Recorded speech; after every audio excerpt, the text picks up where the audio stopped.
السلام علیکم، welcome to my channel voices overseas Pakistanis. Aftab Khan میں دوبارہ آپ کی خدمت میں حاضر ہوں۔ کوئی امید بر نہیں آتی، کوئی صورت نظر نہیں آتی، پہلے آتی تھی حال دل پہ ہنسی، اب کسی بات پر نہیں آتی۔ کچھ سمجھ نہیں آ رہا ہے کہ پاکستان کی کیا سچویشن ہے، کس طرف کس ڈائریکشن میں جا رہا ہے۔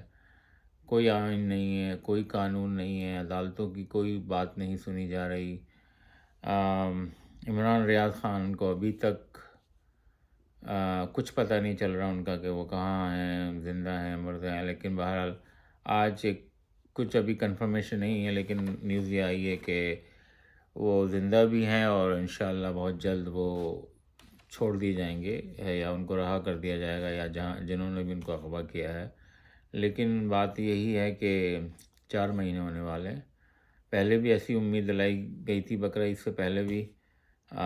دیکھیں بہرحال اللہ کرے کیسا ہو، وہ آئیں اور اپنی فیملی میں شرکت کریں۔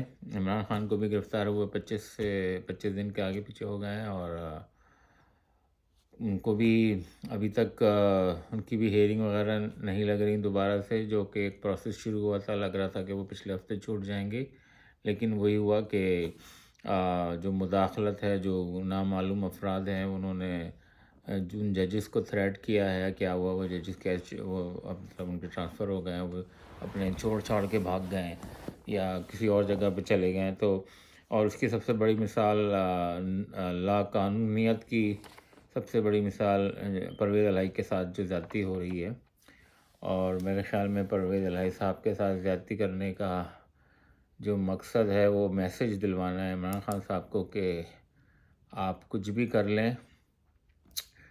جب کوئی بھی جج آپ کو کوئی بھی چھوٹ دے دے، کسی طرح سے بھی آپ کی ضمانت ہم نہیں ہونے دیں گے، اور اگر ہو بھی جائے گی تو ہم آپ کو جیل سے تو نہیں نکالیں گے۔ میسج تو یہی گیا ہے، اب آگے اللہ مالک ہے کیا ہوتا ہے۔ ان سب باتوں کے ذمہ دار باجوہ صاحب تو تھے ہی، کیونکہ وہ ان سب کے جو ہے پورا ماسٹر پلانر تھے شروع سے۔ جب سے عمران خان کی حکومت آئی تھی، وہ ایک طرح سے اپنی ایک پیرل حکومت بنا کے بیٹھے ہوئے تھے، اور وہ عمران خان کو کچھ کہتے تھے، باہر کے میڈیا کو کچھ کہتے تھے، صحافیوں کو کچھ کہتے تھے، تاجروں کو کچھ کہتے تھے، اور اسی کو کنٹینیو کیا باجوہ عاصم نے بھی۔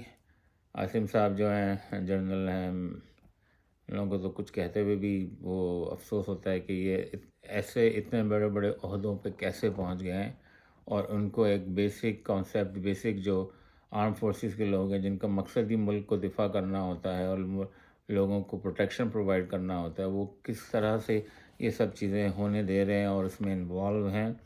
اور اس کا میں سب سے بڑا ذمہ دار چیف جسٹس بندیال کو سمجھتا ہوں، کیونکہ اگر وہ اس دن 12 بجے عدالتیں نہیں کھولتے اور کہتے کہ یہ سیاستدانوں کا مسئلہ ہے، ان کو حل کرنے دیں، تو اس حساب سے جو قاسم سوری نے رولنگ دی تھی اس رات کو کہ یہ ہمارے ملک کے کاموں میں مداخلت ہے، تو یہ جو کاؤنٹنگ ہے وہ نہیں بنتی تھی، جو ووٹ آف نو کانفیڈنس کی تھی، اور اس کو نہیں ہونا، وہ ان کی رولنگ صحیح تھی، لیکن جسٹس عمر بدیال پہ کیا پریشر تھا، یا انہوں نے بولا کہ جی وہ مارشل لا لگانے کی دھمکی دے رہے تھے۔ مارشل لا لگانے دیتے بھائی، یہ آج کل کے حالات تو مارشل لا سے بھی ورسٹ ہیں۔ مطلب مارشل لا میں تو پھر کچھ پتہ ہوتا ہے کہ کون اٹھا رہا ہے کون لے جا رہا ہے، آج تو کچھ پتہ ہی نہیں ہے کہ کون کیا کر رہا ہے۔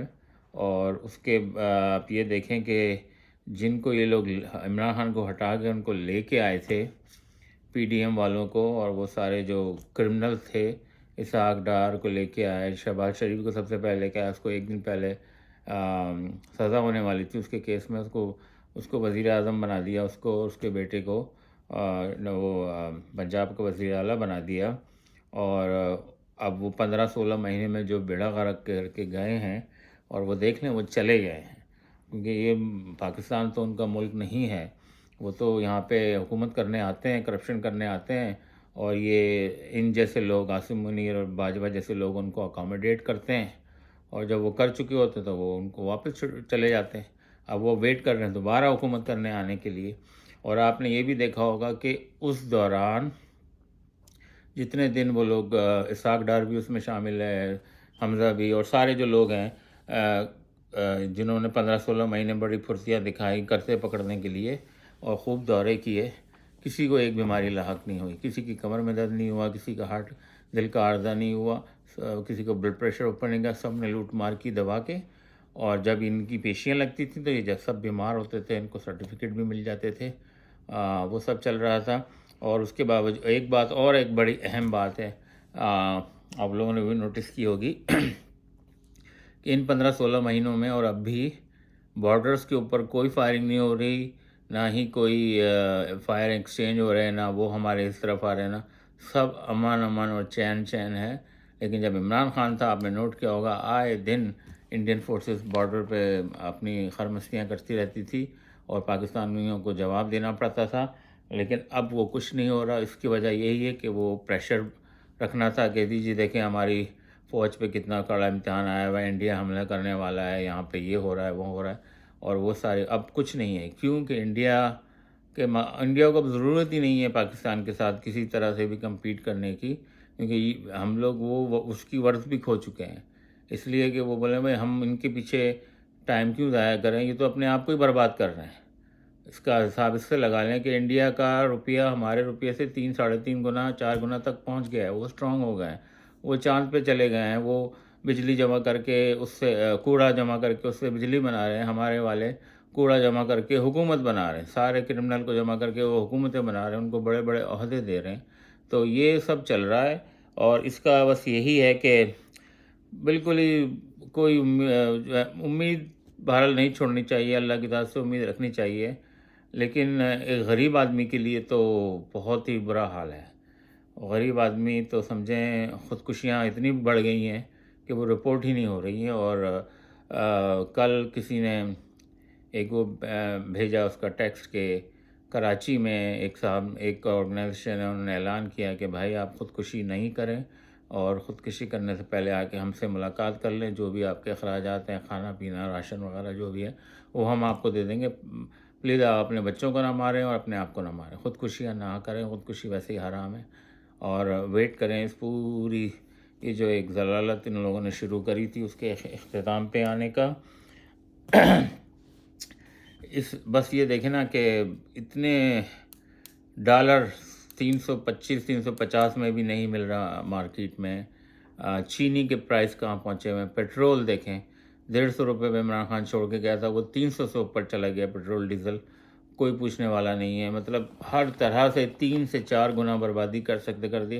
اور وہ جو بلین آئی ایم ایف سے جو بھی ان کو قرضہ ملا ہے وہ آلریڈی بٹ گئے، کھا چکے ہیں یہ لوگ. وہ اس کا حساب بھی ابھی کچھ پتہ نہیں ہے اس کا. تو یہ لوگ اب اور اسی لیے یہ لوگ الیکشن نہیں کرانا چاہ رہے، یہ اس کو اپنی ساری ناکامیاں چھپانا چاہ رہے ہیں. لیکن بہرحال ملک برباد کر کے رکھ دیا ان لوگوں نے. انہی لوگوں نے جو ہے اس کو، اب یہ لوگ آج 6 سپٹمبر ہے، اس کے حساب سے یوم دفاع ہے، جن شہیدوں نے جانیں دی ہیں ان کی وہ اپنی قبروں میں کروٹیں لے رہے ہوں گے، اور ان کی فیملیز کیا سوچ رہی ہوں گی کہ ہمارے جو بیٹے ہیں جنہوں نے اپنی جانوں کے نذرانے دیے ہیں، مائیں کیا سوچ رہی ہوں گی، بیویاں کیا سوچ رہی ہیں کہ ہم کس لیے بے بہو ہوئے. اس لیے کہ یہ عاصم منیر جیسے باجوہ جیسے لوگ آ کے اس ملک کا بھی بیڑا غرق کریں اور فوج کا بھی بیڑا غرق کریں، اور ہر کرپشن کے پیچھے یہ لوگ ہی نکل رہے ہیں.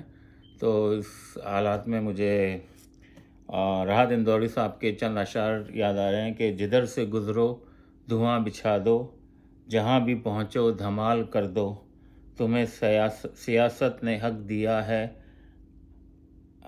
ہری زمینوں کو لال کر دو.